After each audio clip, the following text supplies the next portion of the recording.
पाए।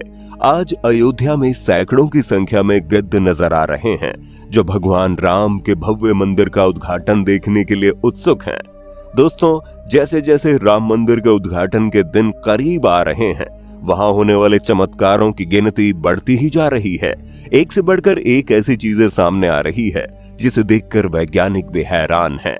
और कहा जा रहा है कि अयोध्या में जटायु आए हैं, पर आखिर में चमत्कार हुआ कैसे? कैसे राम जन्मभूमि चमत्कारों की नगरी बन गई है? आज की वीडियो में मैं यानी आपका दोस्त विशाल प्रजापति आपको सब कुछ बताने वाला हूँ। बस मेरे साथ वीडियो में इसी तरह बने रहिएगा। लेकिन हाँ, वीडियो शुरू करने से पहले एक छोटी सी रिक्वेस्ट है।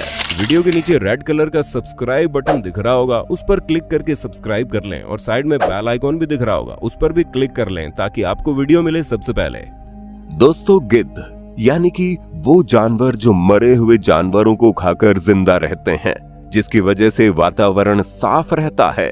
पूरे इकोसिस्टम के लिए बेहतरीन बताए जाने वाले गिद्ध साल 2000 से ही भारत में विलुप्त हो चुके थे, जिन्हें मुश्किल से ही कोई देख पाता था। लोग गिद्ध को देखने के लिए तरस रहे थे, यहाँ तक इन्हें वापस भारत में लाने के लिए तरह तरह की योजनाएं भी सोची गई, लेकिन कोई फायदा नहीं हुआ।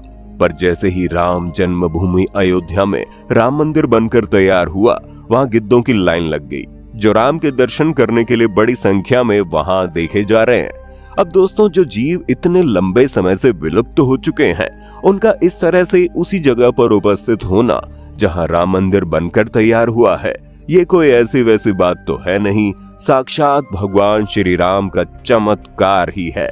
इसलिए जैसे ही इसके बारे में मीडिया को पता चला, चारों तरफ इसकी खबर गूंजने लगी। दोस्तों, जिस पल का सबको बेसब्री से इंतजार था, वो घड़ी आ गई है। 22 जनवरी को राम मंदिर में रामलला की प्राण प्रतिष्ठा की जाएगी, लेकिन उससे पहले चमत्कार पर चमत्कार देखने को मिल रहे हैं। सबसे पहला चमत्कार तो तब शुरू हुआ जब लोगों को अचानक जटायु के वंशज गिद्ध आसमान में उड़ते हुए दिखाई दिए। यहाँ तक कि भगवान श्री राम के भक्त इन्हें राम मंदिर की प्राण प्रतिष्ठा में आए मेहमान मान रहे हैं, क्योंकि पिछले कुछ सालों से ये प्रजाति विलुप्त सी हो गई थी। लेकिन राम मंदिर की प्राण प्रतिष्ठा नजदीक आते ही अयोध्या के आसपास बड़ी संख्या में गिद्ध पहुंचे हैं, जो अयोध्या के वातावरण को पूरी तरह से साफ करने में लगे हुए हैं। जितने भी मरे कुचले जानवरों के मांस इधर उधर पड़े हैं, जिनकी वजह से लोगों को परेशानी हो रही है, गिद्ध उन सभी को सफाया कर रहे हैं। तभी तो अयोध्या के पास का माहौल जन्नत से कम नहीं लग रहा, जहां वातावरण इतना सुखद और बेहतरीन है, मानो आप सच में रामायण के त्रेता युग में पहुंच गए हो। दोस्तों, जटायु गिद्ध प्रजाति से ताल्लुक रखते थे और भगवान श्री राम के परम भक्त थे। रामायण में कई बार जटायु और भगवान श्री राम के बारे में जिक्र मिलता है। त्रेता युग में भगवान श्री राम को जब अपने पिता द्वारा वनवास पर आदेश मिला था, तब पंचवटी में भगवान श्री राम की मुलाकात जटायु से हुई थी। पक्षीराज जटायु माता सीता को अपनी पुत्री के समान मानते थे। दरअसल जब रावण माता सीता का हरण करके ले जा रहा था, तब जटायु ने लंकापति रावण से सीता माता की रक्षा के लिए युद्ध किया था। ये वही जटायु है जिन्होंने अपने पंखों से रावण को बहुत चोटें पहुंचाई थी।